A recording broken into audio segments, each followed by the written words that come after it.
بسم اللہ الرحمن الرحیم۔ لیا ٹی وی آئی ڈی کے پروگرام 30 منٹ کے ساتھ آپ کا میزبان مقبول الہی حاضر ہے اور آپ کو سلام عرض کرتا ہے۔ ناظرین، آج کے پروگرام میں ایک ایسی شخصیت کو ہم نے دعوت دی ہے جن کا تعلق شعبہ صحت سے ہے۔ ڈسٹرکٹ ہیڈ کوارٹر ہسپتال لیا میں سرجن ہیں اور اسپیشلسٹ ڈاکٹر ایسوسی ایشن کے ضلعی صدر ڈاکٹر محمد اقبال کھیرانی صاحب کو پروگرام میں اپنے معزز مہمان کو خوش آمدید کہتے ہیں۔ اور آج کے پروگرام کا آغاز ہم ایک افسوسناک واقعے سے کریں گے۔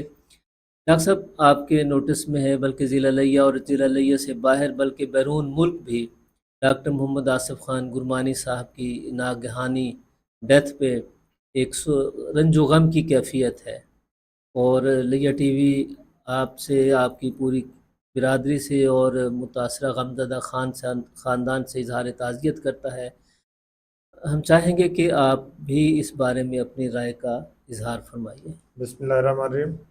پہلے تو تمام ناظرین کو السلام علیکم، اور وعلیکم بہت السلام۔ شکریہ آپ کا کہ آپ نے مجھے اس پروگرام میں دعوت دی اور اس ٹاپک پہ بات کرنے کے لیے بلایا، کیونکہ یہ پہلی تو بات ہم یہ کریں گے کہ بڑے افسوس کی بات ہے کہ ڈاکٹر صاحب ایک جو سرمایہ تھے ہمارے لیا کا، ہاں جی جیسے کہ میگزیلو فیشل سرجن جو کہ جبڑے، ایک تو ہوتا ہے ڈینٹل سرجن، جی یہ کہ جبڑے کے کمپلیکس فریکچرز کا جو ہڈی ٹوٹ جاتی ہے یا بڑے جو ٹیومرز ہوتے ہیں ان کا، وہ ایک بڑے کمپیٹنٹ اور واحد سرجن تھے جو اس وقت فیسلٹیز دے رہے تھے، ورنہ تو لوگوں کو اسی کام کے لیے صرف ہمیں لیا سے ملتان یا لاہور ریفر کرنا پڑتا، تو یہ بہت بڑا لاس ہے۔ پہلے تو فیملی کے لیے بڑا لاس ہے، ان کے لیے تو کوئی ریپلیسمنٹ نہیں ہے۔ جی دوسرا، ہمارے ڈاکٹر کمیونٹی کے لیے بڑا لاس ہے کہ وہ ایک ہمارا ایسٹ تھے جو ہمیں آ کے ریسکیو کرتے تھے ان کمپلیکس انجریز میں، اس طرح کے مسائل میں جو جبڑے کے مسئلے تھے۔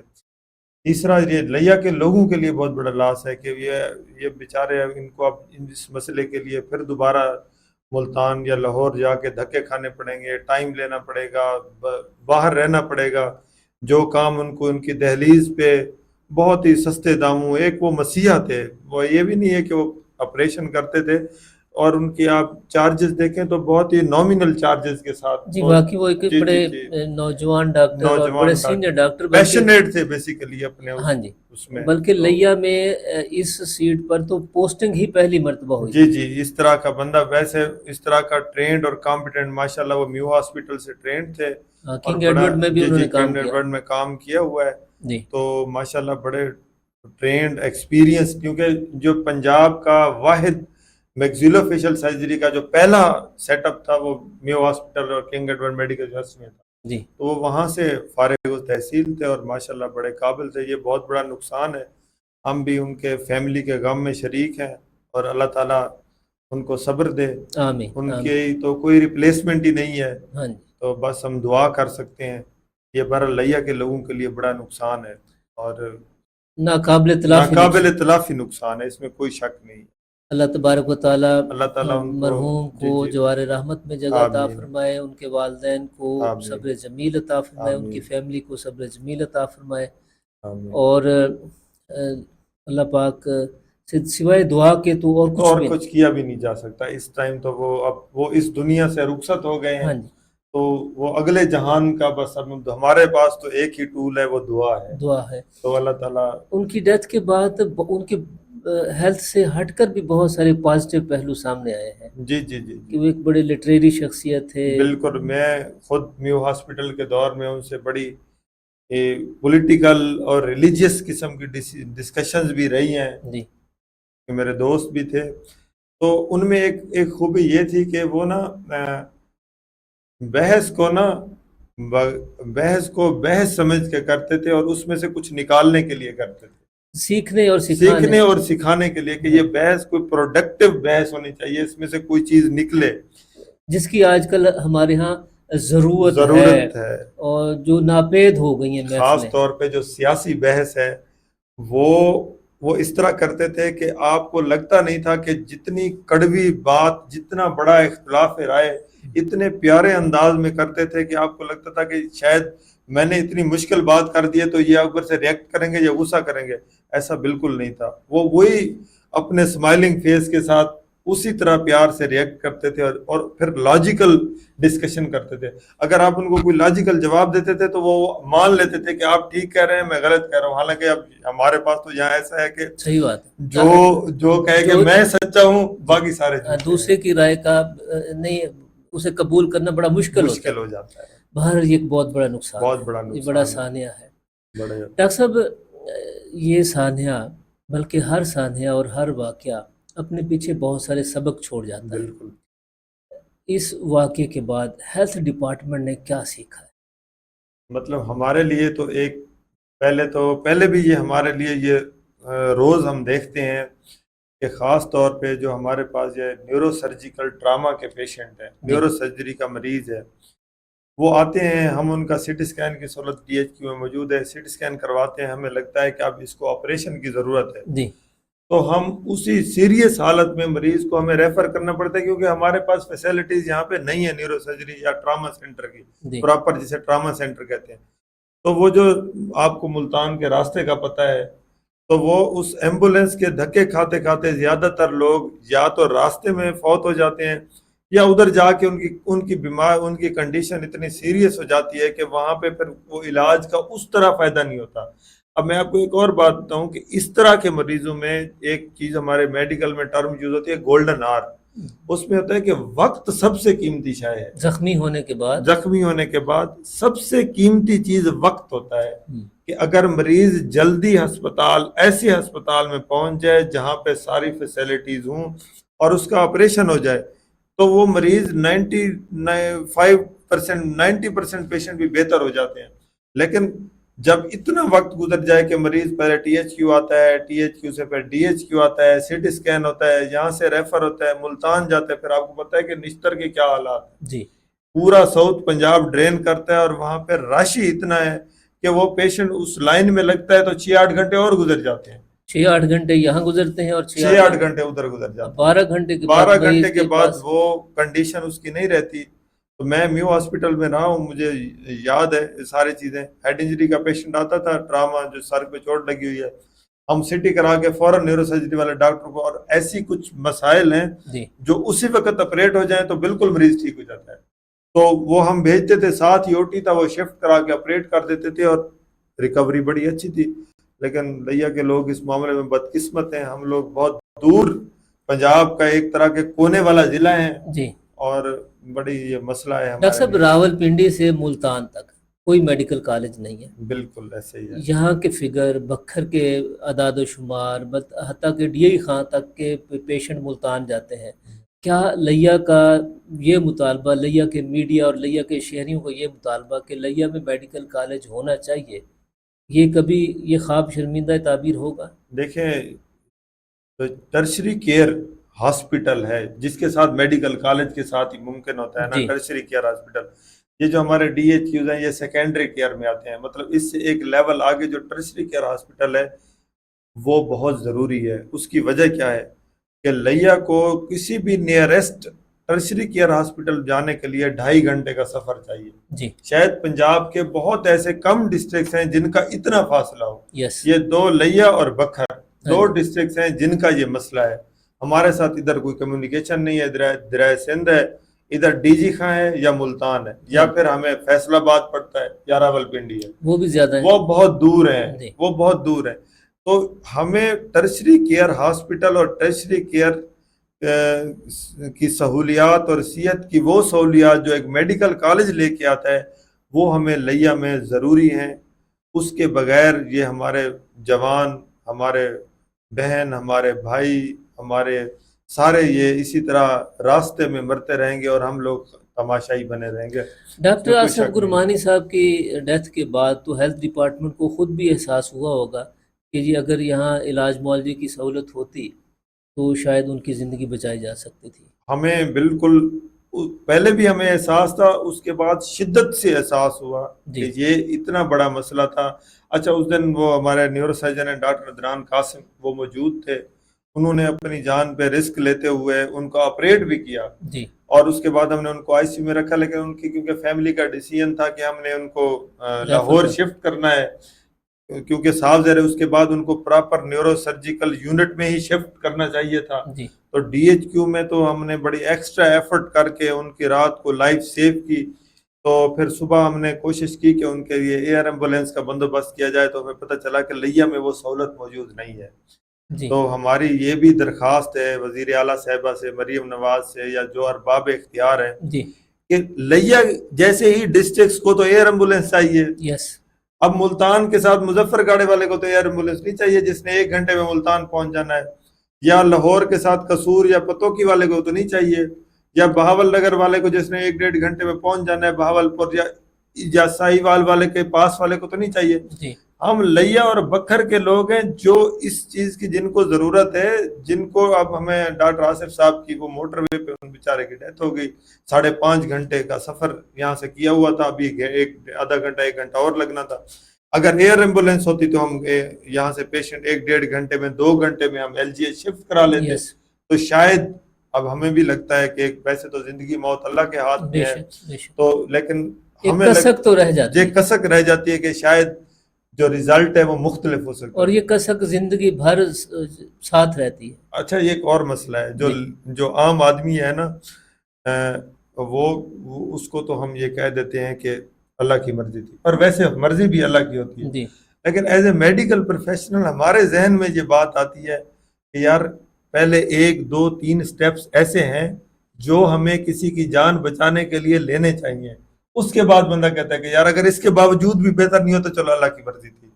تو ظاہر ہے وہ سارے پیرامیٹر تو اڈاپٹ کرنے چاہیے. وہ پھر اس طرح وہ ایئر ایمبولینس بہت نیڈ آف آر ہے. یہ لیا جیسے ڈسٹرکٹس کے لیے ہی تو اس کو چلنا چاہیے. آپ ڈاکٹرز کی جو اسپیشلسٹ ایسوسیشن ہے اس کے ضلعی سربراہ ہے، ینگ ڈاکٹرز کے اپنی ایک ایسوسیشن ہے، باقی سارے سٹاف کی ایسوسیشن. آپ اپنے فورم سے اس ڈیمانڈ کو آگے بڑھا رہے ہیں؟ جی ہم انشاءاللہ ہم نے آج اس پہ میٹنگ کی ہے سارے کنسلٹنٹس نے کہ ہم ارباب اختیار تک یہ آواز اٹھائیں گے. پہلا مطالبہ یہ ہے کہ یہ ایئر ایمبولینس تو ایک سیکنڈری مطالبہ ہے، وہ ہونا چاہیے، لیکن جو پرائمری مطالبہ ہے کہ لیا کے لوگوں کو ان کے ڈور سٹیپس پہ یہ سہولت ہونی چاہیے. لیا میں ٹریجری ہاسپٹل اور medical college, tertiary care hospital ہونا چاہیے، میڈیکل کالج وقت کی ضرورت ہے. اسی طرح دیکھیں گیسٹرونٹرولوجی کی سہولیات یہاں پہ موجود نہیں ہے، ہمارے پاس گیسٹرونٹرولوجی کی سیٹ موجود نہیں ہے، تو وہ ایک اتنی ضروری اہم سیٹ ہے، وہ ہونی چاہیے. میڈیکل کالج ہوگا تو اس کے ساتھ یہ ساری اسپیشلٹی آئیں گی. اور جو ڈی ایچ کیو لیا ہے یہ اس کو آپ ایک عام ہاسپٹل نہ سمجھیں کہ جس طرح کسی اور جگہ کا ڈی ایچ کیو ہے، اس کا ڈرینیج ایریا بہت زیادہ ہے. یہاں پہ ساتھ کوئی ٹرشری کیئر ہاسپٹل نہیں ہے. ہمارے پاس ڈیرہ اسماعیل خان، تونسا شریف، چوک منڈا، بکھر کی پیریفری سے ادھر کوٹدو تک پیشنٹ آتے ہیں، تو ڈرینیج ایریا ہمارا بہت زیادہ ہے. اس لیے medical college need of hour ہے، کیونکہ ہم کسی بھی نیئرسٹ میڈیکل کالج سے 2.5-3 گھنٹے کے فاصلے پہ ہیں. شاید کوئی بھی اور ڈسٹرکٹ اس ٹائم اس کنڈیشن میں نہیں ہے. بالکل 504 کلومیٹر راولپنڈی سے ملتان ہے، اور اس میں کوئی میڈیکل کالج نہیں. اور دوسری بات میں اپنے جو ارباب اختیار ہیں، جو ہمارے سیاسی نمائندے ہیں، ان سے بھی درخواست کروں گا کہ خدا را ہماری اپنی ایک بڑی سوچ کا مظاہرہ کریں، بڑے بن کے اس ضلع کو دیکھیں کہ یہ نہیں ہے کہ ایک پٹواری کا تبادلہ کروا لیا اور ایک تھانے دار کا تبادلہ کروا لیا، یا 2-4 ویسے ٹرانسفر پوسٹیں پہ راضی نہیں ہونا. یہ لیا کے لوگوں کی بنیادی ضرورت ہے اور اس کو پورا ہونا چاہیے. اور یہ ضرورت ان کے اپنے ووٹرز کی ہے، ان کے اپنے شہریوں کی ہے، ان کے اپنے عزیز و اقارب کی ہے، رشتہ داروں کی ہے، دوستوں کی ہے. میں آپ کو ایک اور مزے کی بات بتاؤں کہ جس دن کسی امیر، یہ صرف غریب کا مسئلہ نہیں ہے، جس دن کسی ایم پی ایم این اے، کسی امیر، کسی کے ساتھ بھی یہ مسئلہ ہوا کہ اس کے بھائی کو، اللہ نہ کرے بھائی، بیٹے، رشتہ دار کو دماغ کی چوٹ لگی یا جس طرح اس کی چوٹ لگی، تو ان کو بھی پھر پیسہ کام نہیں آنا، پھر ایم پی اے شپ کام نہیں آنی، پھر عہدہ کام نہیں آنا. آپ کو بھی اسی طرح سڑکوں پہ دھکے کھاتے ہوئے جانا پڑے گا ملتان، راولپنڈی، اور آپ کے عزیز و اقارب کے ساتھ بھی ایسے ہوگا. تو خدا یہ عام لوگ، یہ سارے لوگ، یہ آپ کے لوگ ہیں، ان کے لیے کوشش کریں. ڈاکٹر صاحب آپ نے بڑا سیر حاصل اس پہ تبصرہ فرمایا. زخمی اور ٹراما کے پیشنٹ کی بات ہو گئی. کارڈیالوجی کی صورتحال تو اس سے بھی زیادہ گھمبیر دیکھیں ہے. اب ہمارے پاس ڈی ایچ کیو لیا میں بہت زیادہ لوڈ ہے کارڈیک پیشنٹس کا، اور جو ہمارے ڈاکٹرز ہیں وہ ایکسٹرا ایفرٹ کر رہے ہیں ان کو کیٹر کرنے کے لیے. لیکن آج کل اس میں بھی ایک گولڈن آور ہے، جی اس میں ڈور ٹو نیڈل ٹائم ہوتا ہے. وہ کارڈیالوجسٹ دوست ہمارے ان کو پتا ہے کہ پیشنٹ کو جب پہلے دفعہ چیسٹ پین ہوا ہے تو اس کے فوراً بعد اس کے 1 گھنٹے کے اندر اندر اس کی اینجیوگرافی اور اینجیوپلاسٹی ہو جانی چاہیے. جی اب یہ پوری دنیا میں یہ سٹینڈرڈ پریکٹس ہے کہ یہاں پہ اینجیوگرافی اینجیوپلاسٹی سیٹ اپ ہونا چاہیے، کارڈیالوجی سینٹر ہونا چاہیے پورا. تو ہم تو یہاں پہ وہ بیسک جو کارڈیالوجی کے پروسیجرز ہیں وہ کر کے تو پھر ہمیں اینجیوگرافی یا اینجیوپلاسٹی کے لیے پھر مریض کو اسی راستے پہ ڈالنا پڑتا ہے کہ اسی وہ سڑک پہ. ملتان، اسی سڑک پہ ڈالنا پڑتا ہے کہ وہ ملتان جائے، وہ لاہور جائے، وہ راول پنڈی جائے. وہ یہ جو کنسنٹریشن آف ریسورسز ہے نا، یہ بھی ایک ظلم ہے یہاں کے لوگوں کے لیے. تو وہ ہوتا تو بہت ساری جانیں کارڈیالوجی کی بھی بچائی جا سکتی ہیں. اسی طرح پیشنٹ آئے، اس کو ہم کہتے ہیں پرائمری پی سی آئی، جی تو وہ جب کارڈیالوجی سینٹر ہوگا تو اینجیوگرافی اور اینجیوپلاسٹی بھی ہو جائے گی، اور وہ بھی ایک لیا کے لوگوں کے لیے ایک جسے کہتے ہیں کہ وہ ایک معجزاتی قسم کا علاج ہوگا، کیونکہ وہ بیچارے پھر وہی اچھا دھکے کھاتے ہیں. دوسری بات، ایک جو دیہات کا بندہ ہے نا وہ لے مین ہے، اسے پتہ بھی نہیں ہے. اسے پتہ نہیں ہے، وہ میرے آپ کے پاس آ جاتا ہے، بتاتا ہے کہ میں فلاں گاؤں سے ہوں، کچھ 2-4 سفارشیں ڈھونڈ آئے گا، بندہ ڈھونڈ آئے گا کہ یار میرا ڈی ایچ کیو میں کام کرا دو. یہاں پہ اس کو لوگ مل جاتے ہیں، جی اس کو ملتان میں سفارش بھی نہیں ملتی، نہیں ملتی. اس کو لاہور میں سفارش بھی نہیں ملتی، اس کو تو سڑکوں کا بھی پتہ نہیں ہوتا، وہ وہاں جا کے اس دھکے کھاتا ہسپتال کے بھی راستوں کا پتہ نہیں ہوتا. ہے. جی اچھا ڈاکٹر صاحب آپ نے سیاسی شخصیات کا ذکر فرمایا، ان کی اپنی ترجیحات ہیں ہوں گی. آپ کا جو ہیلتھ ڈپارٹمنٹ ہے اس کی جو انتظامیہ ہے، اس کی جو پوری رجیم ہے، وہ تو جانتی ہے کہ انسان کی جو زندگی ہے وہ کتنی اہم ہے اور کس طرح اس کو خطرات درپیش ہے، کس طرح اسے تحفظ فراہم کرنا ہے. کیا ان کو اس بات کا احساس نہیں ہوتا؟ بیسیکلی جو میرا ذاتی خیال ہے کہ یہ چیزیں نا ہمیشہ پاکستان میں یہی ہے کہ آپ کے لیے پلیٹ میں رکھ کے کوئی چیز نہیں دی جاتی، آپ کو اپنا حق لینا پڑتا ہے اور مانگنا پڑتا ہے. اور جو ہماری ریپریزنٹیشن ہے حق مانگنے کے لیے، وہ اب میں اس پہ زیادہ بات نہیں کرنا چاہتا، پھر ایک سیاسی قسم کی بات ہو جائے گی. ان کا فرض ہے وہ جا کے آگے ہماری بات پہنچائیں. اب میں تو ایک چلو میرے پاس تو ایک چلو پوسٹ ہے، میں ایک ڈاکٹر ہوں، میں ایک آواز پہنچا سکتا ہوں، ایک جسے کہتے ہیں کہ عام آدمی کا نمائندہ ہے. جی تو عام آدمی کے نمائندے کو عام آدمی کے مسائل بھی پہنچانے چاہیے، عام آدمی کی بات بھی پہنچانی چاہیے. بیسک وہی بات ہے کہ وہ وزڈم، وہ کولیکٹیو وزڈم، وہ اجتماعی سوچ کی تھوڑی سی کمی ہے. لیکن انشاءاللہ ہم اپنے سارے سیاستدانوں سے ملاقات بھی کریں گے اور ان کو اس بات پہ قائل کریں گے کہ وہ اس کے لیے آواز اٹھائیں. اور ہیلتھ ڈپارٹمنٹ ابھی اعلان تو ہوا تھا کارڈیالوجی سینٹر کا لیا کے لیے، جی تو سیکٹری صاحبہ تشریف لائی جی تھی. جی جی اس کا بھی ہم انتظار کر رہے ہیں، اللہ کرے وہ پائے تکمیل تک پہنچے. اور اس کے لیے ویسے ایک اور بات درمیان میں، وہ جو مدر اینڈ چائلڈ انسٹیٹیوٹ کی بات ہے اس پہ وہ بات کرتے ہیں. ہاں اچھا یہ نیورو سرجری کا جو شعبہ ہے ڈی ایچ کیو میں 40 برس 4 دہائیاں گزر گئی ہیں، یہ شعبہ قائم نہیں ہو سکا. اس کی ایک وجہ ہے، اس کی وہی وجہ ہے کہ عام طور پہ جو نیورو سرجری کی اسپیشلٹی کو سمجھا جاتا ہے کہ یہ ٹرشری کیئر ہاسپٹل یا میڈیکل کالج سے ایفیلیٹڈ ہوتی ہے. جی یہ ایک اسپیشلائزڈ قسم کا کام ہے، تو ہمیشہ نیورو سرجری کے ڈپارٹمنٹس، لیکن اب ایک تبدیلی آئی ہے. ایک نیورو سرجن کی سیٹ تھی، اس پہ ڈاکٹر عدنان قاسم تھے، لیکن اب تو وہ ٹرانسفر کرا کے چلے گئے ہیں. تو لیکن ایک نیورو سرجن کے آنے سے سارا کام نہیں ہو جاتا، اس کے لیے اس کو ساتھ وہ سارا اکوپمنٹ، ساری فیسلٹیز، ایک بندے کے آنے سے بھی کوئی بہتری نہیں آئے گی. ایک نیورو سرجن تو 24 گھنٹے کا لوڈ نہیں لے سکتا اور جی ڈیلی کا لوڈ نہیں لے سکتا.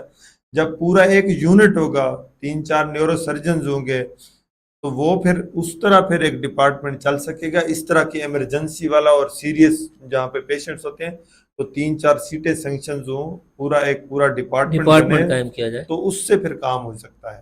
تو ہم اگلے 40 برس تک اسے دیکھتے ہیں کہ امید میں نہیں نہیں, ہے. انشاءاللہ ہم امید کرتے ہیں. ہم تو درخواست ہی کر سکتے ہیں اپنے حکمرانوں سے, اپنے کہ اچھا یہ ڈاکٹر جو صاحب, کسی بھی حادثے یا چوٹ کی شکل میں کسی عام بندے کو فوری طور پر کیا کرنا ہے؟ یہ بہت ضروری کام ہے کہ عام طور پہ ہمارے پاس پیشنٹ آتے ہیں حادثے یا چوٹ کے ساتھ. میں نے کئی دفعہ دیکھا ہے اپنے روڈ سے گزرتے ہوئے جی. کہ لوگ نا بکھلا جاتے ہیں. ہم، تو سب سے پہلے تو آپ اس مریض کو جا کے دیکھیں کہ اگر کہیں سے اس کا بہت زیادہ خون ضائع ہو رہا ہے, جی جس کو بلیڈنگ کہتے ہیں, بلیڈنگ ہو رہی ہے, تو اس کے اوپر کوئی صاف کپڑا لے کے, ریسکیو تو کال ہو جاتی ہوتی ہے, جی صاف کپڑا لے کے اس کے اوپر دبا دیں. اگر اس سے نہیں رکتا تو وہ پہلے والا کپڑا نہ ہٹائیں, ٹھیک ہے. تو اس کے اوپر ایک اور کپڑا رکھ کے اور ایک اور کپڑا رکھ کے اس کو دبا کے اوپر جو بھی کپڑا ملتا ہے کچھ ملتا ہے پٹی کر دیں. پہلے گھنٹے میں سب سے زیادہ اموات زیادہ خون بہ جانے کی وجہ سے ہوتی ہے. بہت سارے یا پھر اس طرح کرتے ہیں جس طرح پاؤں پہ چوٹ لگی ہوئی ہے یا ادھر سے زیادہ بلیڈنگ ہو رہی ہے تو اس سے اوپر والے حصے میں کوئی ٹائٹ پٹی کر کے باندھ دیں. پریشان نہ ہوں, بلڈ دیکھ کے ٹینشن نہ لیں, ٹائٹ پٹی باندھ دیں تاکہ وہ بلیڈنگ روک جائے اور وہ بلیڈنگ کی وجہ سے موت نہ ہو جائے, اور تب تک ریسکیو کی ایمبولینس آ جائے تو پھر مریض کو نیئرسٹ ہاسپٹل میں ہم شفٹ کرا سکتے ہیں. ڈاکٹر صاحب, آپ ڈسٹرکٹ ہیڈ کوارٹر اسپتال میں سرجن ہیں. آپ کو گلے شکوے ڈپارٹمنٹ سے اور شہریوں اور شہری کی لیڈرشپ سے ہے, آپ کی اپنی کارکردگی کیا ہے؟ دیکھیں, جو ڈی ایچ کیو لیا ہے وہ جو سرجری کے نمبرز ہیں وہ پنجاب میں ہمیشہ اس کے ون آف ٹاپ 2-3 میں رہے ہیں. کہ پچھلے رمضان کے میں آپ کو فگر کوٹ کروں, ہمارے پاس بھی فیسلٹیز کی کچھ کمی ہے, کچھ مسائل ہیں, جی لیکن اس کے باوجود اب کیونکہ پہلے صحت کارڈ تھا تو پورا وہ باہر لوڈ شیئر ہو جاتا تھا, ابھی تو سارا لوڈ ڈی ایچ کیو میں آتا ہے. غریب لوگ ہیں وہ افورڈ نہیں کر سکتے, تو 250 سرجریز رمضان کے مہینے میں بھی جنرل سرجری کی آپریشن ہوئے ہیں. آپ ڈاکٹر کتنے ہیں؟ ہم لوگ 4 سرجنز ہیں, جی تو 250 آپریشن رمضان میں ہوئے. ویسے 300-350-400 تک آپریشن ہوتے ہیں ایک مہینے میں. صرف 4 ڈاکٹر ہیں, سرجن 4 ہیں؟ جو ہم جنرل سرجنز ہیں وہ 4 ہیں, 3 یورولوجسٹ ہیں اور پھر 2 آرتھوپیڈ. میں ان کے جو آپریشن کے فگر ہیں وہ کوٹ نہیں کر رہا, وہ اس کے علاوہ ہیں آرتھوپیڈک سرجریز اور یورولوجی. جنرل یہ سرجری میں اپنے ڈپارٹمنٹ جو جنرل سرجری ہے جی اس کی بات کر رہا ہوں. ویسے تو آپ اگر آپ پورے فگرز نکالیں گائناکالوجی کے, جو ہمارے گائناکالوجسٹ ہیں ان کی سرجریز کے, تو وہ ایک آپ کو بتا رہا ہوں کہ پنجاب میں ٹاپ 2-3 ڈی ایچ کیوز میں آتا ہے کہ یہ جو ویسے جو ہماری معلومات ہے نا, ماضی میں جب ہیلتھ کارڈ تھا کلینکس پہ تو وہاں کے ایک کلینک کے جو فگر تھے آپ کے پورے ہسپتال سے زیادہ تھے. اچھا میں وہ بتاتا ہوں. جی اب جب پیشنٹ ہسپتال میں آئے گا نہیں تو ہم نے اس کو باہر سے تو نہیں لے کے آنا. جب ان کو باہر ہیلتھ کارڈ کی فیسلٹیز موجود تھی اور ان کے کوئی چارجز ان کے نہیں لگ رہے تھے جی تو مریض ادھر وہ پریفر کر رہا تھا. اب پیشنٹ آ رہا ہے تو اس کا نمبر بھی بڑھ گیا ہے, اور تب بھی جو سیریس قسم کے مریض ہوتے تھے جو کارڈ پہ پرائیویٹ آپریشن نہیں ہو رہے تھے, جس کو ہم لیپراٹمیز کہتے ہیں, وہ جو پورا پیٹ کھول کے بڑا آپریشن کرتے ہیں, وہ تب بھی ہم ادھر ہی کرتے تھے, ادھر آتی تھی. جو پیشنٹ آ جاتا ہے ہم نے کبھی اس کو یہ نہیں کہا کہ آپ, ہاں ایک اور مسئلہ ہے کہ آپ پرائیویٹ. ایک اور مسئلہ ہوتا ہے کہ جب اب رش بڑھ گیا ہے تو ایک ہیومن لیمیٹیشنز ہیں, ایک لسٹ پہ 10-12 آپریشن ہو سکتے ہیں, تو مریضوں کو ٹائم مل سکتا ہے, 1 مہینے کا کبھی ہو جاتا ہے, کبھی 2 مہینے کا, کبھی 1 ہفتے, کبھی 2 ہفتے کا. وہ رش کے اکارڈنگلی وہ ٹائم مل رہا ہے, اس پہ آپریشن ہو رہے ہیں. کسی کا جو ایمرجنسیز ہیں وہ کیٹر ہو رہی ہے. میڈیسن کی کیا صورتحال ہے؟ بڑی شکایات ہے. آپ کی لیبارٹری کے رزلٹس پہ بھی ڈاکٹر صاحبان کے تحفظات ہیں. دیکھیں ہم تو اسی لیبارٹری کے رزلٹ پہ آپریشن کرتے ہیں, اسی پہ ہوتا ہے. ابھی ریسنٹلی کچھ بہت کافی ساری بہتری آئی ہے, ہمارے ایم ایس صاحبان نے اس کو آن لائن کیا ہے, تو اس سے کافی ایک امپرومنٹ آئی ہے. لیکن صاف ظاہر ہے کوئی یہ چیزیں لیا میں جو چیزیں کوئی انٹرنیشنل سٹینڈرڈ کی تو نہیں ہے, بہتری کی ہر جگہ گنجائش ہے. جس طرح اب میجارٹی لوگوں کے آپریشن صحت کارڈ پہ ہو رہے ہیں, تو صحت کارڈ میں ساری میڈیسن بھی مل رہی ہے اور چیزیں بھی لوگوں کو اویلیبل ہیں. تو اس میں یہ ہے کہ باقی جو وہی بات آ جاتی ہے کہ وہ باقی جو کمیاں ہیں وہ ہمارے ڈومین سے کچھ اوپر کی چیزیں ہیں، وہ کوئی ایڈمنسٹریٹو بندہ آ کے اس پہ بات کر سکتا اچھا، ایک انفارمیشن ہے، آپ اس کی تصدیق یا تردید فرما دیں گے کہ ڈاکٹر صاحبان جو ہے وہ ان کے ڈیوٹی آرز ہے اور ہے۔ تنخواہ وہ مہینے کی لیتے ہیں؟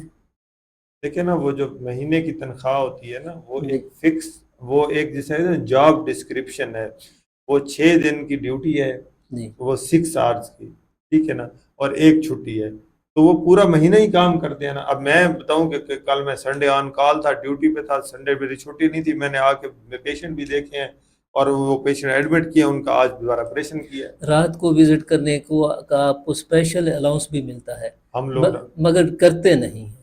ہم لوگ رات کو وزٹ بھی کرتے ہیں، جی ہم لوگ رات کو آ کے آپریشن بھی کرتے ہیں۔ جو سک پیشنٹ ہو، جس طرح فائر آرم انجری کے پیشنٹ ہیں یا کوئی اور جو ٹراما کے پیشنٹ، انہیں کوئی فوراً سرجیکل انٹرونشن چاہیے ہوتی ہے، جن کو کسی کو پیٹ میں کوئی چھری لگی ہوئی ہے یا گولی لگی ہوئی ہے، ان کے آپریشن بھی ہوتے ہیں۔ میں آپ کو پورا رجسٹر پچھلے مہینے کا بھی دکھا سکتا ہوں کہ پچھلے مہینے بھی نائٹ پہ اتنے بڑے لیپراٹمیز اور بڑے آپریشن ہوئے ہیں پیشنٹس کے۔ ڈاکٹر صاحب، آپ نے خود فرمایا کہ زخمیوں کو کسی کو فائر لگ گیا، کسی کو چھری لگ گئی، کوئی زخمی ہو گیا، ٹراما کا پیشنٹ، اس ساری صورتحال کے باوجود جب لائف تھریٹ ہوتا ہے آپ لوگ ہڑتالوں پہ چلے جاتے ہیں؟ دیکھیں، وہ ایک اب جو ایک پرانی بات ہے، وہ آپ وہ یاد کر رہے ہیں، جب آپ کی ایک ڈیمانڈ نہیں مانی جاتی نا، تو وہ ایک قسم کی اب ہم دوبارہ کبھی ہڑتال پہ گئے ہیں؟ وہ ایک جب سال آپ کا پہلے کی بات۔ موڈ بنے گا چلے جائیں نہیں، گے؟ موڈ نہیں، ہاں، ابھی ہمارے مسئلے جو ہیں وہ حل ہو رہے ہیں، تو ہم لوگ ہڑتال پہ نہیں جا رہے اور نہ ہی جائیں گے۔ اب ہماری جب بات نہیں سنی جائے گی، پھر وہ جسے کہتے ہیں نا کہ یہ ایز اے لاسٹ ریزارٹ ہوتا ہے، اور وہ کوئی پسندیدہ بات نہیں ہے، وہ پسندیدہ چیز نہیں ہے کہ ہڑتال کرنا۔ میں تو ذاتی طور پہ ہڑتالوں کے خلاف ہوں، جو میری ذاتی رائے ہے، لیکن پھر مجبوراً جو کیا جاتا ہے وہ کوئی پسندیدہ کام نہیں ہے، پیشنٹ کا کوئی قصور نہیں ہوتا۔ لیکن مسئلہ پھر ایک اور بات میں بتاؤں جی کہ ہمیں اپنے عام لوگوں کو بھی سوال کرنا سکھانا چاہیے کہ کون سا سوال کس بندے سے کرنا ہے۔ ٹھیک ہے، جو میرے سے کرنے والا سوال ہے وہ میرے سے کریں، جو ایڈمنسٹریشن سے کرنے والا سوال ہے وہ ایڈمنسٹریشن سے کریں، جو سوال ایم پی ایم این اے سے کرنے والا ہے وہ اس سے کریں، اور جو حکومت سے کرنے والا سوال ہے وہ حکومت سے کریں۔ وہ ہر بندے سے اس کے ریلیونٹ سوال کریں۔ اب میں اپنی جیب سے، میں نے آ کے آپریشن کرنا ہے، میری موجودگی ضروری ہے نا، میں موجود ہوں گا۔ باقی جو فیسلٹیز ہیں وہ کچھ ایڈمنسٹریشن کے ذمہ ہیں، کچھ پنجاب حکومت کے ذمہ ہیں، کچھ سوال ان کے ایم پی ایم این اے سے کرنے کے۔ یہ نہیں کہ جو ڈیوٹی پہ بیٹھا ڈاکٹر ہے وہ تو بیچارہ 1,00,000 روپیہ اپنی تنخواہ لے کے اسی میں گزارا کر رہا ہے، وہ اپنی جیب سے آپ کو کوئی چیز نہیں دے سکتا۔ ہاں، وہ موجود ہو سکتا ہے، صحیح بات، وہ آپ کو علاج کے لیے اس کا موجود ہونا کافی نہیں ہے، اور اس کی دستیابی کے ساتھ ساتھ بہت ساری چیزوں کا ہونا ضروری ہے، اس لیے ہر بندے سے اس کا ریلیونٹ سوال پوچھیں۔ اچھا ڈاکٹر صاحب، آپ اسپیشلسٹ ڈاکٹرز ایسوسی ایشن کے صدر ہیں اور آپ کے ڈومین میں پورے ضلع کے ہسپتال اور ڈاکٹر آتے ہیں۔ آپ کا جو سرجری کا جو شعبہ ہے، وہاں کے جو پیشنٹ ہے وہ ڈی ایچ کیو میں ریفر کیوں ہوتے ہیں، جبکہ کروڑ میں اور چوکازم میں، چوبارہ میں؟ اس میں کچھ ایشو یہ ہے کہ جی کچھ ہمارے جو ٹی ایچ کیو ہاسپٹلز ہیں وہاں پہ انستھیٹسٹ اویلیبل نہیں ہے، تو جہاں پہ انستھیٹسٹ اویلیبل نہیں ہے تو اس پیشنٹ کو آبویسلی انہوں نے ریفر کرنا ہے، کیونکہ ہمارے پاس یہ جو ریفرل ہے نا، آپ اس کو روک نہیں سکتے۔ یہ ایک چھوٹے ہسپتال کا یہی کام ہوتا ہے کہ جو ایک اس سے زیادہ کا مسئلہ آ جائے جی تو اس نے بی ایچ یو نے آر ایس سی کو، آر ایس سی نے ٹی ایچ یو کو، ٹی ایچ یو نے ڈی ایچ یو کو، ڈی ایچ یو نے ٹریشری کیئر کو۔ یہ ہسپتال یہ ہیراکی بنائی اسی لیے گئی ہے کہ یہ پیشنٹ ریفر ہونے ہیں، جہاں پہ جو فیسلٹی اویلیبل نہیں ہے وہ آگے اس کو ریفر کر دیتے ہیں۔ ہم اس چیز کو مائنڈ بھی نہیں کرتے، جو میں ڈسٹرکٹ میں بیٹھا ہوں میں کہوں کہ مجھے ٹی ایچ کیو والے نے کیوں ریفر کیا، نہیں، اس کے بعد سہولت نہیں ہے تو اس نے ریفر کر دیا۔ اب میرا کام ہے، اگر میرے سے ہو سکتا ہے تو میں اس کو ڈیل کروں، اگر میرے سے نہیں ڈیل ہو سکتا، میرے سے کوئی اس طرح کا مسئلہ ہے جس کو اسپیشلائزڈ قسم کی ملٹی ڈسپلنری کیئر چاہیے تو میں آگے ریفر کر دوں گا۔ ڈاکٹر صاحب، لیا کے 2 میگا پروجیکٹ ہیں، ایک لیا توسا پل دریا سندھ والا اور دوسرا مدر چائلڈ ہسپتال، اور دونوں غیر فعال ہیں۔